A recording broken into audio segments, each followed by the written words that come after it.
भीतर एक क्रांतिकारी बदलाव लाए जाने की दृष्टि से कुछ निर्णय किए हैं। ये डिजिटल क्रॉप सर्वे के बारे में आज स्वीकृति मंत्रिपरिषद ने दिया है, जिसका क्रियान्वयन इसी साल वर्ष 2023-24 से भारत सरकार ने शुरू कराई है। 12 राज्यों के भीतर पायलट प्रोजेक्ट चल रहे हैं, जिसमें उत्तर प्रदेश ने उसमें शामिल है, जिसके लिए सहमति दी है। प्रदेश में किसानों के पास 7 करोड़ 87 लाख के करीब उनके प्लॉट्स हैं, तो उनका सही आंकड़े नहीं आ पाते थे। इस प्लॉट के भीतर कौन सी फसल लगी हुई है, उसमें कितने एरिया के भीतर लगी है, तो फसलों के डाटा ठीक प्रकार से नहीं मिल पाते थे। और अब यह डिजिटल क्रॉप सर्वे इसका किया जाएगा, और उसमें उत्तर प्रदेश में 31 जनपद पायलट रूप से जो है इसके भीतर काम प्रारंभ किया गया है, और शेष जो जनपदों के भीतर 10 राजस्व गांव के भीतर ये डिजिटल क्रॉप सर्वे पायलट रूप में शुरू किया जाएगा, और एक अगले वर्ष के अंत तक उसके बाद में उनको भी इसके भीतर शामिल किया जाएगा। इसके भीतर उनकी ट्रेनिंग, इनके भीतर ट्रेनर, सर्वेयर, सुपरवाइजर और वेरीफायर, मास्टर ट्रेनर्स, 21 जिले हैं। 21 जिले के भीतर जो जिले हैं उनका नाम मैं आपको बताई देता हूँ। ये जो 21 जिले हैं उसमें भदोही, संत कबीरनगर, औरैया, महोबा, हबीबपुर, सुल्तानपुर, वाराणसी, जौनपुर, प्रतापगढ़, मिर्जापुर, मुरादाबाद, जालौन, चित्रकूट, फर्रुखाबाद, अयोध्या, चंदौली, झांसी, बस्ती, हरदोई, देवरिया और गोरखपुर में 100% जियो रेफरेंस के आधार पर इनका खसरावार डिजिटल क्रॉप सर्वे किया जाना है। और शेष 54 जनपदों के भीतर 10-10 राजस्व ग्राम उसके भीतर शामिल होंगे, जिनके भीतर ये पायलट प्रोजेक्ट के रूप में ये कार्यक्रम चलाए जाएंगे। भारत सरकार और ये केंद्र पूर्व निर्धारित योजना है। भारत सरकार और राज्य सरकार दोनों मिलकर के इसको संचालित करेंगे। 60% जो है वो इसका व्यय भारत सरकार वहन करेगी, 40% राज्य सरकार वहन करेगी, और इसके माध्यम से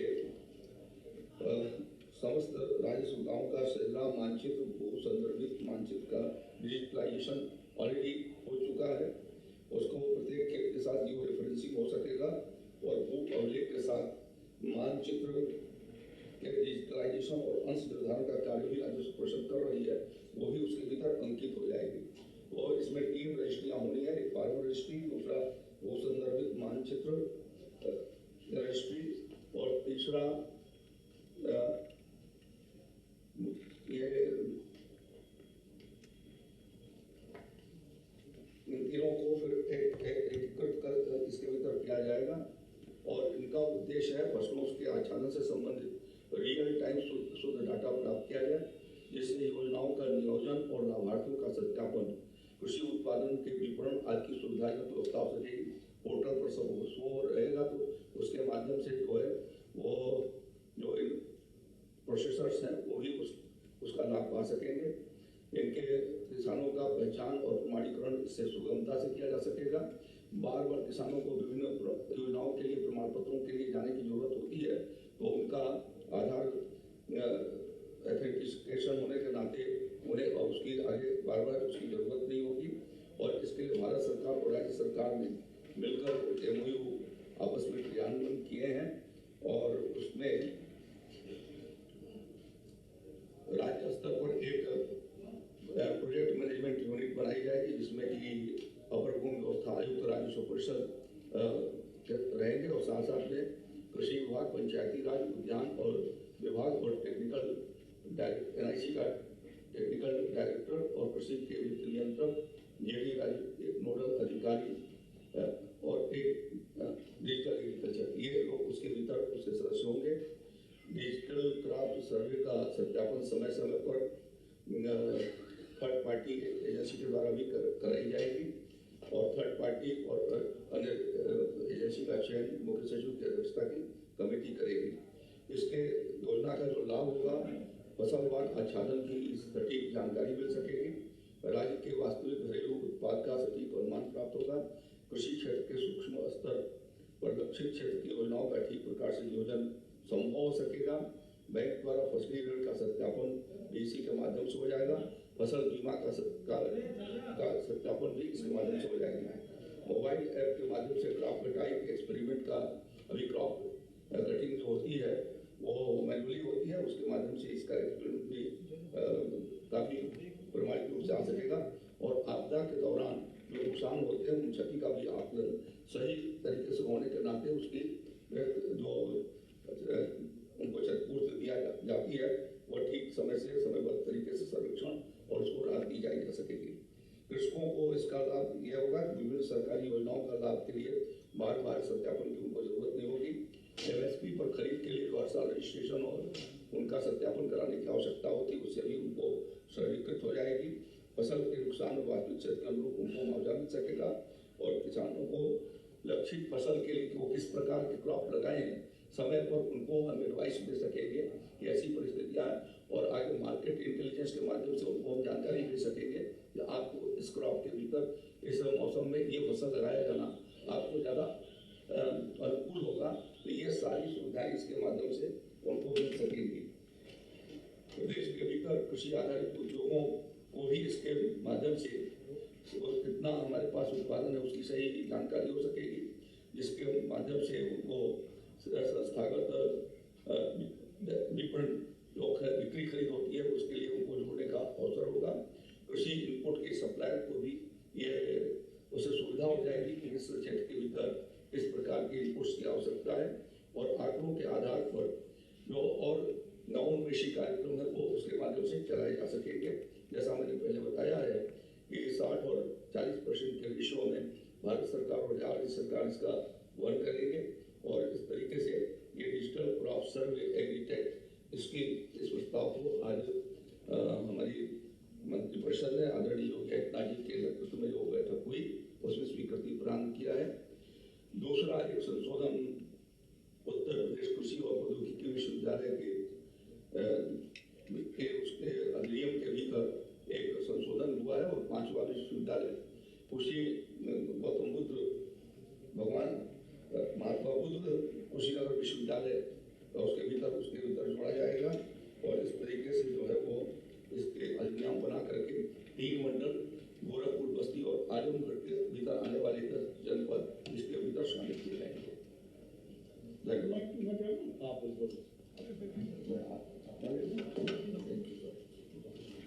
उत्तर प्रदेश में पर्यटन की सुविधाओं के लिए जो भी पर्यटक आए उनके हम स्थापना के लिए रुकने ठहरने के लिए उत्तर प्रदेश राज्य पर्यटन विकास निगम के माध्यम से हमारे लगभग 86 राही पर्यटक आवास गृह संचालित थे।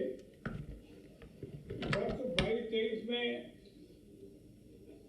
कैबिनेट से उनमें से ये निर्णय लिया गया कि जो हमारे लगातार घाटे में चल रहे थे, अव्यवस्थित नहीं थे, उस तरह के राही पर्यटक गृहों को PPP मूड में लोगों को आवंटित करने का निर्णय लिया गया था। उसी के क्रम में कुल 31 जो हमारे राही पर्यटक गृह इसके लिए अनुमोदित मध्य प्रदेश द्वारा किए गए थे, उनमें से 10 पर्यटक आवास गृह राही वाले जिनका बेस प्राइस से बहुत अच्छे प्रतिशत वृद्धि दर पर टेंडरों के आधार पर ई-टेंडरिंग के माध्यम से अंतिम रूप से आज उनको PPP मूड में हम लोगों ने मध्य प्रदेश से निर्णय लिया है। ये राही पर्यटक गृह सोनौली महाराजगंज, राही पर्यटक आवास गृह बटेश्वर आगरा, राही पर्यटक आवास गृह गोकुल गांव मथुरा, राही पर्यटक आवास गृह बांदा,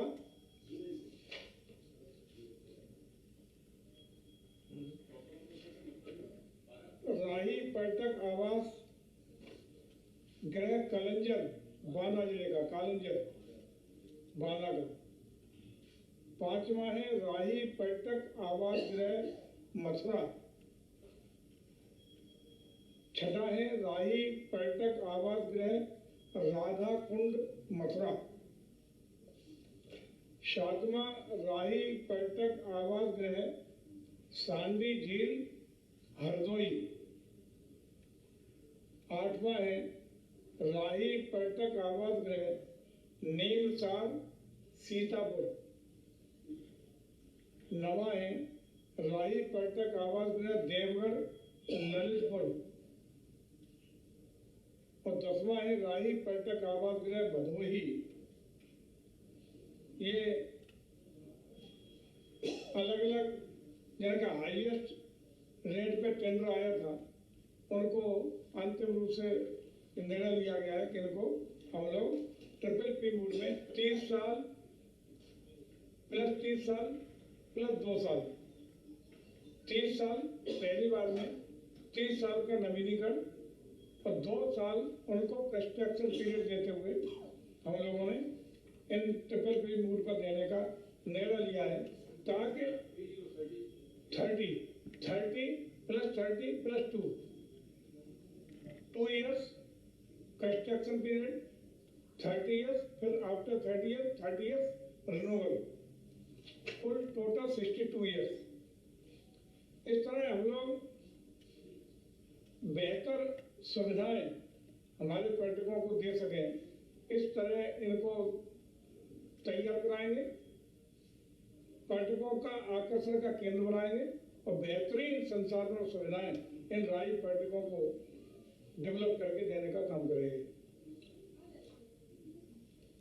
दूसरा निर्णय लिया गया है आज की कैबिनेट में कि राज्य सरकार के अधीन 75% या पूर्ण रूप से जो क्षतिग्रस्त हमारी ऐतिहासिक धरोहरें, हेरिटेज बिल्डिंग, हेरिटेज किला, इनको हम लोग 90 साल की लीज पर आवंटित करने का हम लोगों ने निर्णय लिया है। इसमें जो हेरिटेज संपत्तियों को बिजनेस प्लान के अनुरूप हेरिटेज होटल के रूप में, माइंस एक्टिविटी सेंटर के रूप में, रिसोर्ट के रूप में, म्यूजियम, हेरिटेज रेस्टोरेंट के रूप में, बैंक्वेट हॉल के रूप में, वेडिंग टूरिज्म के रूप में, एडवेंचर टूरिज्म के रूप में, होम स्टे के रूप में, थीमेटिक पार्क के रूप में, वेलनेस सेंटर के रूप में और अन्य टूरिज्म हॉस्पिटलिटी इवेंट के रूप में डेवलप करने के लिए अलग अलग विकासकर्ताओं को देने का काम करेंगे।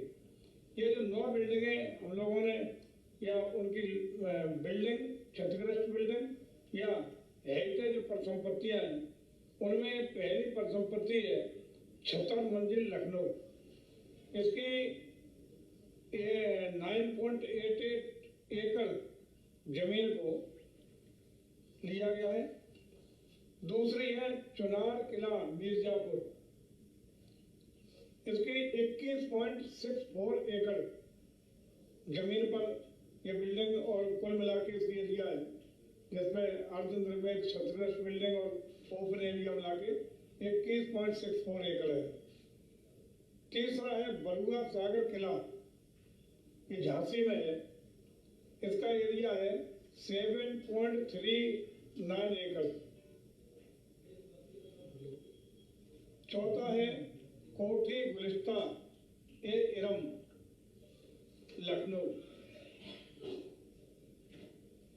इसका एरिया है 1.35 एकड़। पांचवा है कोठी दर्शन विलास लखनऊ, इसका भी एरिया 1.35 एकड़। ये गुलिस्तान इलम कोठी सहित। छठा है कोठी रोशन उद्दौला लखनऊ कैसरबाग में है, इसका एरिया है 1.7 एकड़। सातवां है बरसाना जल महल मथुरा, ये इसका एरिया है 1 एकड़। सातवां है शुक्ला तालाब कानपुर, इसका एरिया है 6.90 एकड़। नवा है टिकैत राय बारादरी बेठूर कानपुर, इसका एरिया है 0.217 एकड़। इसमें ये लोग अपने जो डेवलपर होंगे वो हेरिटेज होटल के रूप में कन्वर्ट करेंगे, माइंस एक्टिविटी देंगे, रिसोर्ट म्यूजियम खोल सकेंगे, heritage restaurant, boating restaurant, banquet hall, wedding tourism, adventure tourism, home stay, thematic park, wellness centre और अन्य हॉस्पिटैलिटी टूरिज्म एक्टिविटीज का संचालन यहाँ से कर सकेंगे। लेकिन जो मूल स्वरूप होगा किले का उसको यथावत पूर्ववत कायम रखेंगे।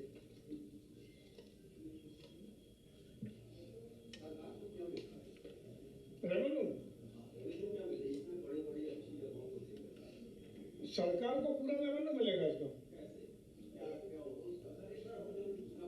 अभी हम बताते, पहले ये हो जाने दो, हम बताते हैं इसका पूरा।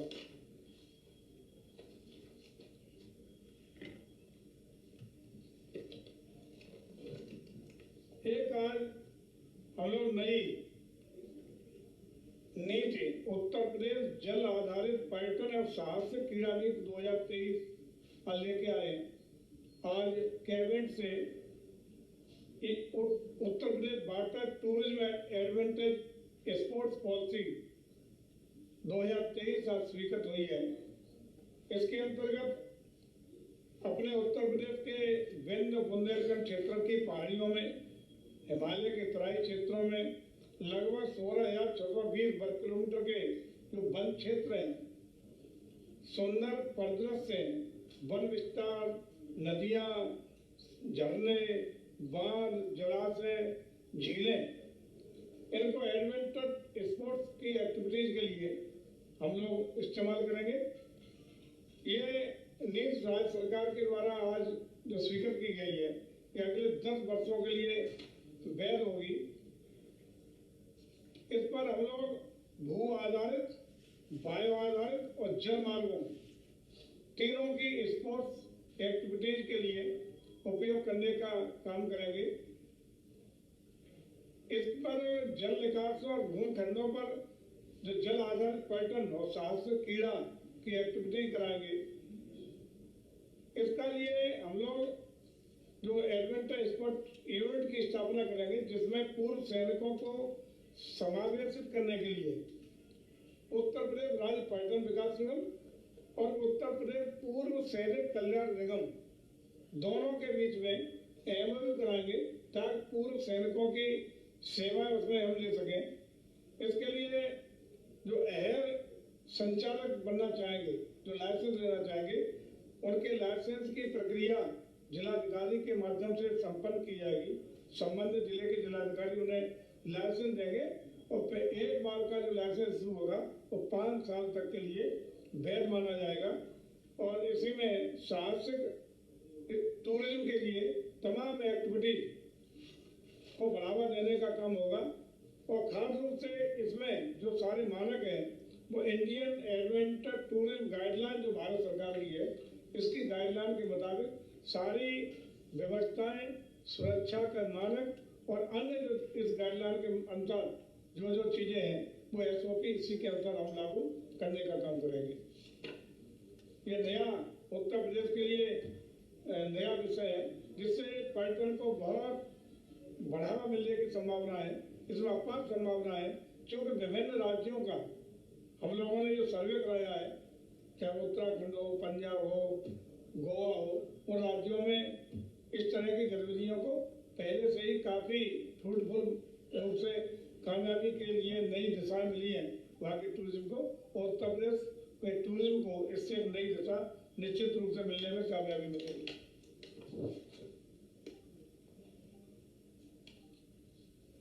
लखीमपुर खीरी जनपद में हम लोगों ने जो वहाँ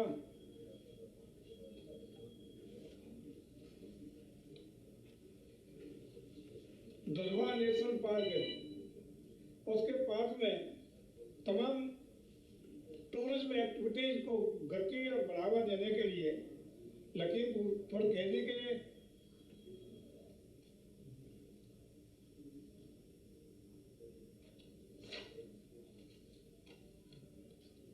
पास वहीं जो दुधवा नेशनल पार्क है उसी के बगल में सिंचाई विभाग की एक अप्रयुक्त जमीन जिसका रकबा लगभग 8.30 हेक्टर यानी 20.50 एकड़ रकबा की जमीन है जो सिंचाई विभाग के लिए अनुपयोगी थी, क्योंकि पहले सिंचाई विभाग के भट्टे हुआ करते थे, कंस्ट्रक्शन के लिए खुद की अपनी ईंट बनाते थे और सिंचाई विभाग उसका उपयोग करता था। अब वो सारी एक्टिविटीज उनकी बंद हो गई, तो वो लावारिस जमीन सिंचाई विभाग की अनुपयोगी जमीन पड़ी थी, उसको डेवलप करके हम लोग वहाँ टूरिज्म एक्टिविटीज को बढ़ाने के लिए आज माननीय मंत्री परिषद ने कुछ जमीन सिंचाई विभाग से पर्यटन विभाग को हस्तगत करने का निर्णय लिया है। ये इससे हम लोग लखीमपुर खीरी जनपद और खास रूप से दुधवा नेशनल पार्क के पास अपनी टूरिज्म की नई एक्टिविटीज को बढ़ाने के लिए बहुत अच्छा वहाँ और बढ़ावा देने का काम करेंगे, तमाम एक्टिविटीज के लिए डेवलप करने का काम करेंगे। ये आज निर्णय लिए गए हैं। ये 4 निर्णय थे जो उत्तर प्रदेश टूरिज्म के हितों के लिए माननीय मंत्री परिषद द्वारा आज स्वीकृत करने का अनुमोदन करने का काम किया गया। श्री उपाध्याय जी, धन्यवाद बहुत बहुत। आज उच्च शिक्षा के क्षेत्र में कुछ महत्वपूर्ण निर्णय लिए गए मंत्री परिषद की बैठक में। उसमें जो चयन प्रक्रिया थी, अब तक की जो प्रक्रिया थी उसमें अशासकीय सहायता प्राप्त महाविद्यालयों के शिक्षकों के चयन में उत्तर प्रदेश उच्चतर शिक्षा आयोग तथा अशासकीय सहायता प्राप्त इंटरमीडिएट कॉलेज के शिक्षकों के चयन में उत्तर प्रदेश माध्यमिक शिक्षा सेवा आयोग और सहायता प्राप्त जूनियर हाई स्कूलों एवं संबद्ध प्राथमिक विद्यालयों में सहायक अध्यापकों के पदों पर चयन हेतु संबंधित प्रबंध तंत्र एवं परिषदीय विद्यालयों में सहायक अध्यापक के पदों पर चयन हेतु जिला बेसिक शिक्षा अधिकारी के व सचिव बेसिक शिक्षा परिषद व्यावसायिक शिक्षा विभाग के निर्देशकों चयन हेतु उत्तर प्रदेश अधीनस्थ सेवा चयन आयोग की व्यवस्था विद्यमान थी। लेकिन इसमें विसंगति ये देखने में आई कि यथा समय ये प्रक्रिया पूरी नहीं कर पाते थे, तो उससे प्रभावी नियंत्रण नहीं हो पाता था, चयन की नियुक्ति नहीं ठीक से हो पाती थी और उससे शिक्षा प्रभावित होती थी। तो माननीय मुख्यमंत्री जी के नेतृत्व में अब इनमें चयन संबंधी दक्षता के लिए एक आयोग बनेगा पूरा, जो उत्तर प्रदेश उच्चतर शिक्षा सेवा आयोग के रूप में काम करेगा। उत्तर प्रदेश शिक्षा सेवा चयन आयोग ये विधेयक 2023 इसमें पारित हुआ है। इसके अंतर्गत इसमें 12 सदस्य और 1 अध्यक्ष की व्यवस्था होगी। इसका हेड ऑफिस प्रयागराज में होगा और इससे भर्ती की प्रक्रिया में एकरूपता, पारदर्शिता, समयबद्धता और प्रामाणिकता ये होगी। इसलिए एक महत्वपूर्ण प्रस्ताव आज पारित हुआ है अपने मंत्रिपरिषद की बैठक में। इसके अतिरिक्त माननीय मुख्यमंत्री जी का जो लक्ष्य है कि प्रत्येक जिले में एक निजी विश्वविद्यालय अवश्य हो और प्रत्येक मंडल में एक सरकारी विश्वविद्यालय अवश्य हो, तो उसी प्रक्रिया में निजी विश्वविद्यालयों के आने से गुणात्मक परिवर्तन आएगा, शिक्षा में प्रतिस्पर्धा बढ़ेगी। तो निजी क्षेत्र में 5 विश्वविद्यालयों के स्थापना विषय आए हैं, जो कि विधेयक राज्य विधानमंडल में पुनर्स्थापित किया जाना है। ये प्रस्ताव पारित हुए हैं। ये विश्वविद्यालय हैं अग्रवन हेरिटेज विश्वविद्यालय आगरा, महावीर विश्वविद्यालय मेरठ, SDGI ग्लोबल विश्वविद्यालय गाजियाबाद,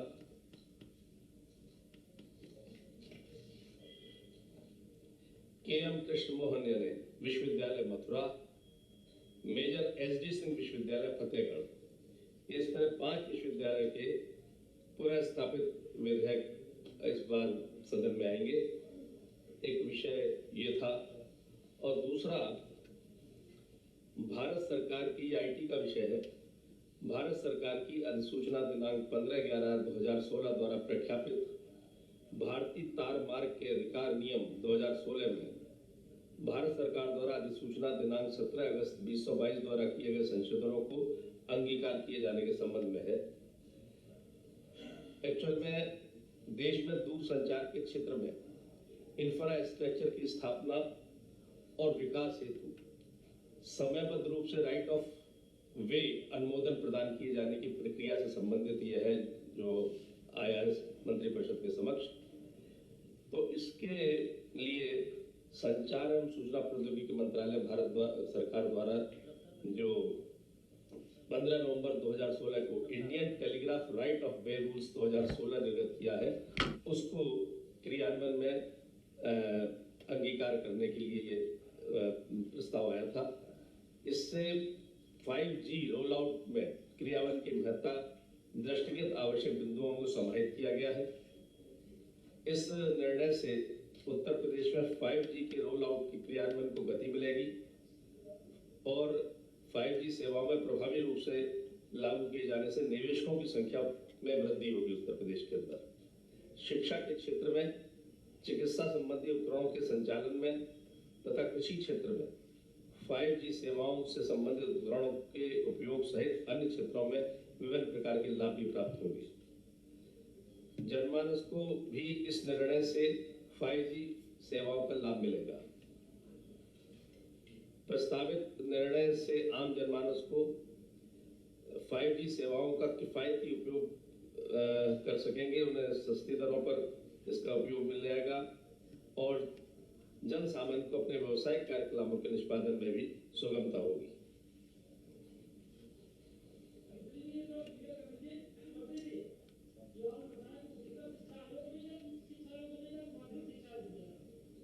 ये पहले अलग अलग शिक्षा आयोग थे, मैंने बताया, दोबारा दोहरा देता हूँ, अभी दोहराता हूँ आपके सामने, सबका एक हो जाएगा। पहले उच्चतर शिक्षा के लिए जो सेवा भर्ती की जो वो थी, वो उच्चतर जो शिक्षा आयोग था वह करता था। इंटरमीडिएट के लिए इंटरमीडिएट माध्यमिक शिक्षा आयोग करता था। अब इस सब के लिए बेसिक शिक्षा वगैरह सबके लिए एक आयोग हो जाएगा जिसमें एक अध्यक्ष होंगे, 12 सदस्य होंगे। अब एक ही आयोग से समस्त भर्तियां होंगी। नाम है उसका उत्तर प्रदेश उत्तर प्रदेश शिक्षा सेवा चयन आयोग।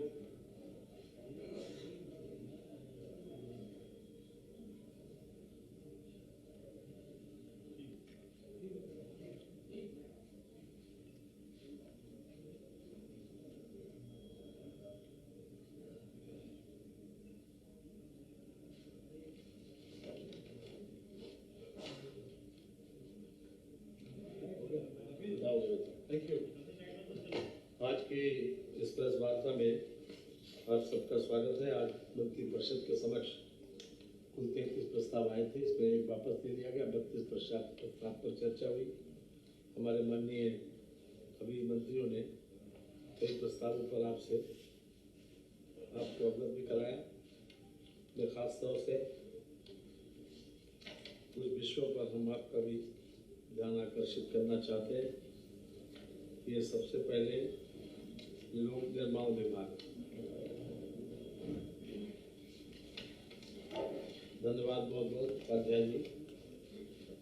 ये मुख्यमंत्री जी की घोषणा के अनुसार जनपद बदायूं में मेरठ बदायूं मार्ग राजमार्ग 18 162 से 207 किलोमीटर चैनस तक, अर्थात लगभग 45 किलोमीटर का ये मार्ग 2 लेन से 4 लेन चौड़ीकरण, सुदृढ़ीकरण समृद्ध करते हुए लंबाई इसकी 45.4 किलोमीटर। इसका कार्य जीएसटी पुनरीक्षित लागत 316 करोड़ 78 लाख 13,000 रुपए। जीएसटी की धनराशि 923.89 लाख को जोड़कर कुल 326 करोड़ 2 लाख 2,000 रुपए। इसको मंत्रिपरिषद ने आज अनुमोदित कर दिया है। इससे खासतौर से बदायूं मेरठ मार्ग पर चलने वाले लोगों को बहुत बड़ी सुविधा होगी। दूसरा प्रस्ताव भी पीडब्ल्यूडी का है।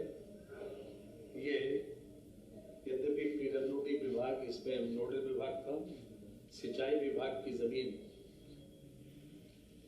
1.0254 हेक्टेयर भूमि, जिसकी कुल आकलित लागत 166,26,000 रुपए है, भारतीय रेल विभाग के माध्यम से रेल विकास निगम लिमिटेड को सशर्त स्थायी रूप से समूल्य हस्तांतरित करने के संबंध में मंत्रिपरिषद ने सहमति दे दी।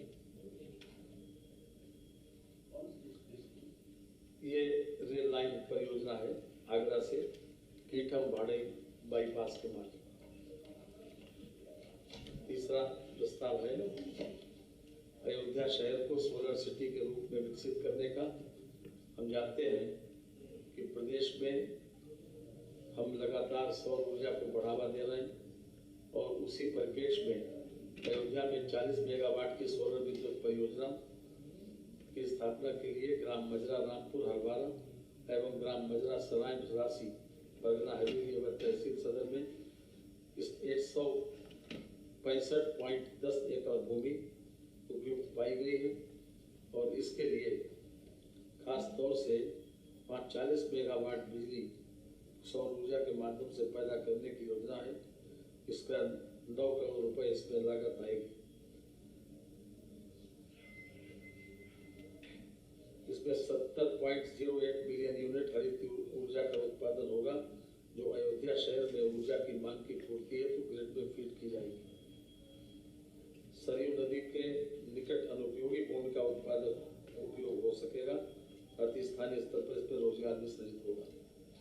चौथा है ये भी सौर ऊर्जा नीति, उत्तर प्रदेश सौर ऊर्जा नीति 2022 तथा उत्तर प्रदेश जैव ऊर्जा नीति 2022 के अंतर्गत सौर ऊर्जा परियोजना जैव ऊर्जा परियोजनाओं की स्थापना के लिए निवेशकों को भूमि उपलब्ध कराए जाने के संबंध में जो गर्मी का मौसम या इन्वायरमेंटल जो डिसबैलेंस हो रहा है उसको खास तौर से ध्यान में रखते हुए ये नीति खास तौर से लाई गई है। लगातार इस बात पर बल दिया जा रहा है कि हम सौर ऊर्जा को बढ़ावा दें, जैव ऊर्जा परियोजनाओं की स्थापना के लिए भूमि उपलब्ध कराएं। उत्तर प्रदेश सौर ऊर्जा नीति 2022 एवं उत्तर प्रदेश जैव ऊर्जा नीति 2022 में परियोजनाओं को भूमि उपलब्ध कराने के लिए एक महत्वपूर्ण कदम है। इसमें सौर ऊर्जा परियोजनाओं और जैव ऊर्जा परियोजनाओं की स्थापना के लिए सार्वजनिक उपक्रमों हेतु ₹1 प्रति एकड़ प्रतिवर्ष के सांकेतिक मूल्य पर ये सरकारी संस्थाओं को ₹1 प्रति एकड़ प्रतिवर्ष के सांकेतिक मूल्य पर तथा निजी निवेशकों को ₹15,000 प्रति एकड़ प्रतिवर्ष के लीज रेंट पर अधिकतम 30 वर्षों के लिए भूमि उपलब्ध कराई जाएगी। निवेशक के साथ यूपी नेडा और द्वारा लीज डीड हस्ताक्षरित की जाएगी। लीज डीड के निष्पादन के लिए स्टाम्प शुल्क या अन्य देयताओं का वहन लीज पर भूमि प्राप्त करने वाले निवेशक द्वारा किया जाएगा। लीज हस्तांतरण होगी और आगे किसी को ट्रांसफर या सबलेट नहीं की जाएगी। भूमि उपलब्ध कराए जाने के 2 माह के अंदर यदि निवेशक मौके पर कोई निर्माण या स्थापना कार्य नहीं करेगा तो उसे एक अवसर देकर उसको निरस्त भी की जा सकती है। ये खास तौर से हमारे ग्लोबल वार्मिंग और जलवायु परिवर्तन को देखते हुए ये किया गया है। एग्रीकल्चर वाला हो गया, शाही जी कर गए। ये एक ATS सिस्टम लागू हो रहा है परिवहन विभाग की ओर से। प्रदेश में वाहनों की तकनीकी स्वच्छता को यानी फिटनेस सर्टिफिकेट जो वाहन के लिए दिए जाते हैं उसका एक प्राइवेटाइजेशन किया जा रहा है। खास तौर से उसमें कंपटीशन के आधार के ऊपर हर मंडल में 2-2 लोगों को इस प्रकार से नियुक्त किया जाएगा एक बिड के माध्यम से, ताकि कंपटीशन भी हो और लोगों को जल्दी से फिटनेस सर्टिफिकेट दिया जा सके। ये परिवहन विभाग का है। इसके अलावा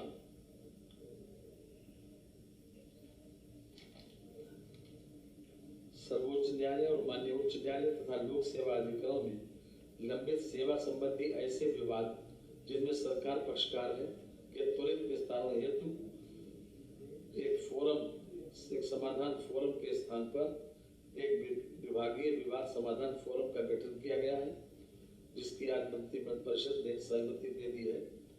इसका उद्देश्य होगा कि सरकार के में जितने विभिन्न न्यायालयों में या कर्मचारी और जिसमें सरकार एक पक्ष है, कर्मचारियों का अधिक समय बर्बाद न हो और इसमें पैरवी करने वाले अधिकारियों का समय बर्बाद न हो, इसलिए एक समाधान फोरम का गठन करने की सरकार ने सहमति दी है।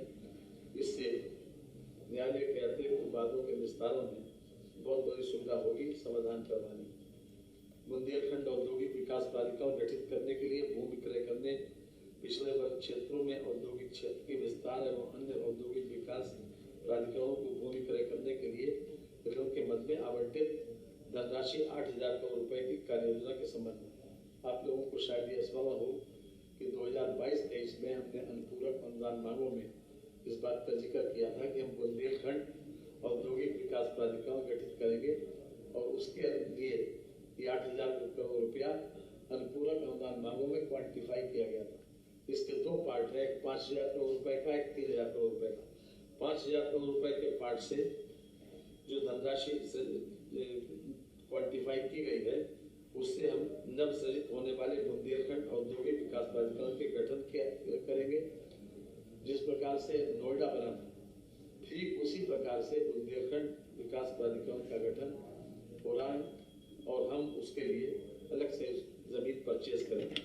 साथ ही साथ जो 3,000 करोड़ रुपए का कंपोनेंट है, उससे जो बुंदेलखंड औद्योगिक विकास प्राधिकरण के अतिरिक्त अन्य औद्योगिक विकास प्राधिकरण की मांग पर उक्त धनराशि में से भूमि की लागत का 50% राज्य सरकार द्वारा ब्याज मुक्त ऋण के रूप में तथा शेष 50% धनराशि का वित्त पोषण संबंधित प्राधिकरण द्वारा वित्तीय संस्थाओं स्वयं के स्रोतों से कराया जाएगा।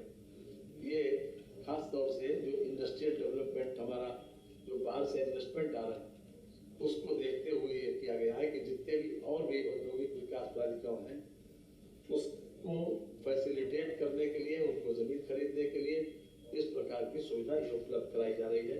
ये भी अपने आप में ईज ऑफ डूइंग बिजनेस के लिए और खासतौर से इंडस्ट्रियल डेवलपमेंट को बढ़ावा देने के लिए महत्वपूर्ण कदम है।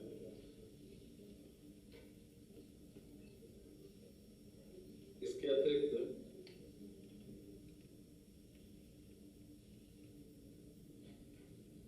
अभी तक जो भूमि उपयोग परिवर्तन है, उसके लिए सरकार के पास आना पड़ता था। ये पावर डेलीगेट की गई है मंडलायुक्तों को और इसके तहत कोई भी प्रोजेक्ट किसी भी प्रकार से अगर हम पूरा करना चाहें और उसमें कोई एक व्यक्ति या किसी एक व्यक्ति की भूमि या कहीं कोई ऐसी कोई स्थिति आ जाती है कि जहां पर वो भूमि की वजह से प्रोजेक्ट रुकता है, तो उसको ट्रांसफर करना, उसको अंतर्निहित एक्सचेंज करना, उसकी पावर भी मंडलायुक्तों को दे दी गई। उसके माध्यम से प्रोजेक्ट रुकेगा नहीं। ये भी अपने आप में ईज ऑफ डूइंग बिजनेस करने के लिए और उसको सिंप्लीफाई करने के लिए उठाया गया महत्वपूर्ण कदम है। इससे अब कोई परियोजना ये एक्सचेंज करने के बाद मैं समझता हूँ कि किसी प्रकार कोई परियोजना में व्यवधान नहीं आएगा। कहीं कोई गली है, कहीं कोई नाली है या किसी पर्टिकुलर किसी गांव समाज की जमीन है या किसी संस्थान की जमीन, उसको आपस में एक्सचेंज करने के लिए मैं समझता हूँ कि उठाया गया सबसे अच्छा कदम है। इस पर आज मंत्रिपरिषद की सहमति मिल गई। Kalyan Singh super speciality cancer institute Lucknow में पब्लिक प्राइवेट पार्टनरशिप के अंतर्गत centre for advance molecular diagnostics and research for cancer ये प्रारंभ किए जाने की योजना है। इस पर भी आज मंत्रिपरिषद ने सहमति दी है। एक ट्राइपार्टाइट एग्रीमेंट होगा जो हमारे इस कैंसर इंस्टीट्यूट तथा IIT कानपुर तथा इसके अतिरिक्त एक बम्बई की संस्था है Karkinos health care private limited, इनके मध्य एक ट्राइपार्टाइट एग्रीमेंट होगा। हम सब जानते हैं कि अभी तक कैंसर काफी देर से डायग्नोज हो पाता है, तो कैंसर जल्दी डायग्नोज हो सके उसके बारे में और रिसर्च हो सके, और ज़्यादा से ज़्यादा इसमें जिन लोगों को हमने शामिल किया है वो लोग एक्सपर्ट हैं। 25,000 स्क्वायर फीट की ज़मीन इसके लिए मुहैया कराई जाएगी, और बाकी इसमें माननीय मुख्यमंत्री जी को अधिकृत भी कर दिया गया है कि अगर आगे की कोई अनुवर्ती कोई आवश्यकता पड़ती है कि उसमें किसी प्रकार के चेंजेस की या किसी प्रकार की और उनमें सुविधा देने की, तो उसके लिए माननीय मुख्यमंत्री को अवगत कर दिया गया, ताकि इस योजना में किसी प्रकार से व्यवधान न आए और आगे के सारे काम आसानी से होते चले जाएं और रिसर्च में इसमें सहयोग मिल सके। इसलिए इस प्रकार का एक ट्राइपार्टाइट एग्रीमेंट को आज मंत्रिमंडल के द्वारा सहमति दे दी गई। इसके अतिरिक्त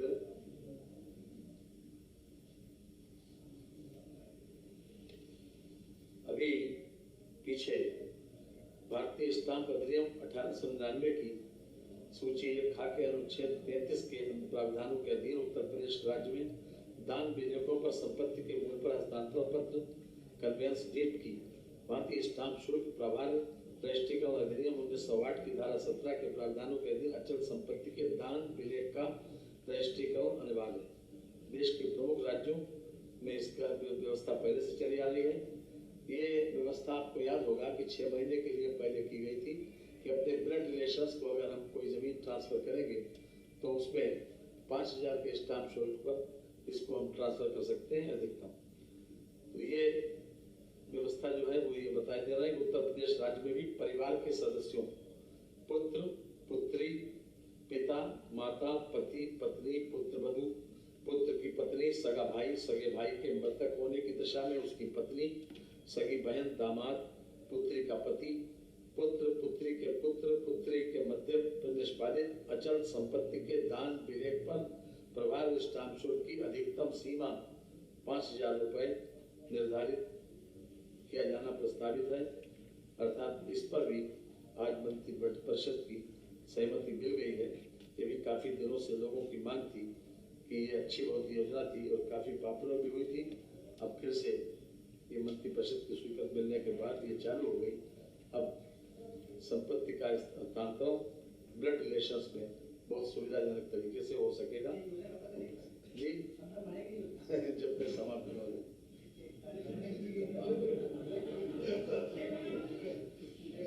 6 महीने के लिए नहीं, इस बार अनंत काल तक के लिए। जी नहीं, ये संपूर्ण उत्तर प्रदेश में और आपके जिले में। जी ये एक लैंड का ट्रांसफर है। मेरठ स्थित केंद्रीय गोवंश अनुसंधान संस्थान की रक्षा भूमि का लीज समाप्त होने के उपरांत प्रदेश के भीतर स्थानांतरण राजकीय पशुधन एवं कृषि प्रक्षेत्र बाबूगढ़ हापुड़ की भूमि हस्तांतरित किए जाने के संबंध में इनके पास लगभग 554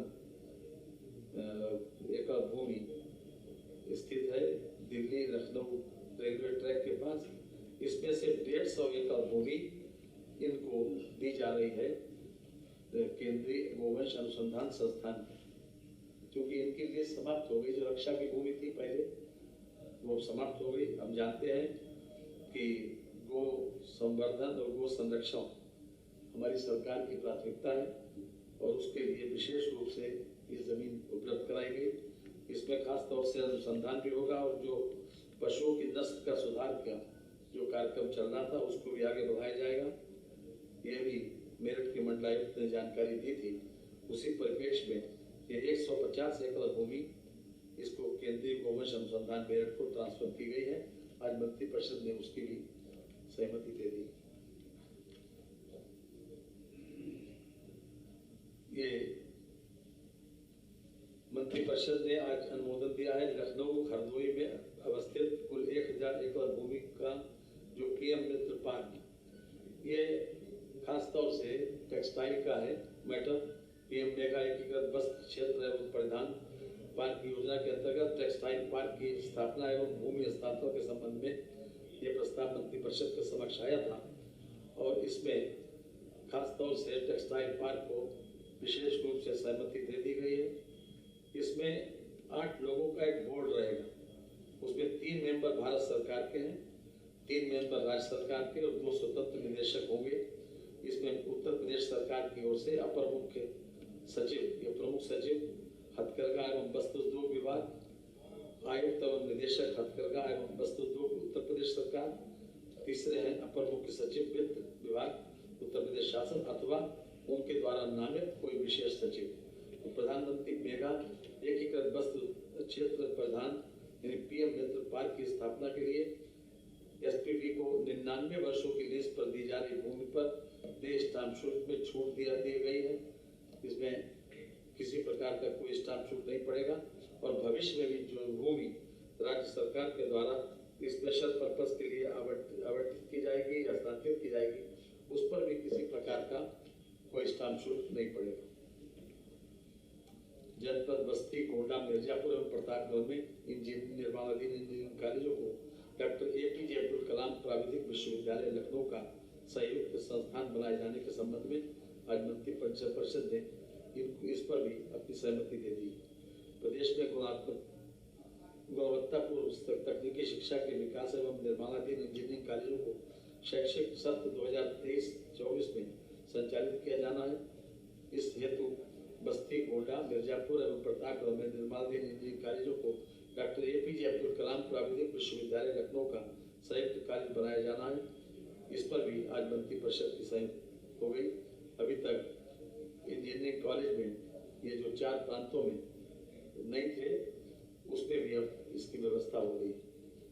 मुख्यमंत्री शहरी विस्तारीकरण नए शहर प्रोत्साहन योजना के अंतर्गत 7 प्राधिकरण विशेष क्षेत्र प्राधिकरणों को धनराशि आवंटित किए जाने के संबंध में ये 2022-23 में 1000 करोड़ रुपया लखनऊ विकास प्राधिकरण को इसलिए दिया गया था कि बाकी क्षेत्र विकास प्राधिकरणों को खास तौर से फैसिलिटेट करें। इसके लिए गोरखपुर, चित्रकूट, अलीगढ़, आगरा, बुलंदशहर, बरेली और झांसी इन विकास खंडों को ये धनराशि दी जा रही है एक कर्जे के रूप। ये 6/4/23 को जो दिशा निर्देश निर्गत किए गए थे, उस पर मंत्रिपरिषद ने आज सहमति दी है। भूमि अर्जन में आने वाले व्यय का 50% तक राज्य सरकार द्वारा सीड कैपिटल के रूप में अधिकतम 20 वर्ष की अवधि के लिए दिए जाने का प्रावधान है। नए शहरों का समग्र एवं समुचित विकास मद में वित्तीय वर्ष 22-23 में प्रावधानित धनराशि 4000 करोड़ रुपए के सापेक्ष 1000 करोड़ धनराशि आरित कर शासनादेश दिनांक 31/3/23 द्वारा उपाध्यक्ष लखनऊ विकास प्राधिकरण को दे दिया गया था। उनके निवर्तन पर यह राशि रखी गई। ये एक तरीके से इंटरेस्ट फ्री 20 साल का लोन है जो खास ये प्राधिकरण है गोरखपुर, चित्रकूट, अलीगढ़, आगरा, बुलंदशहर, बरेली एवं झांसी।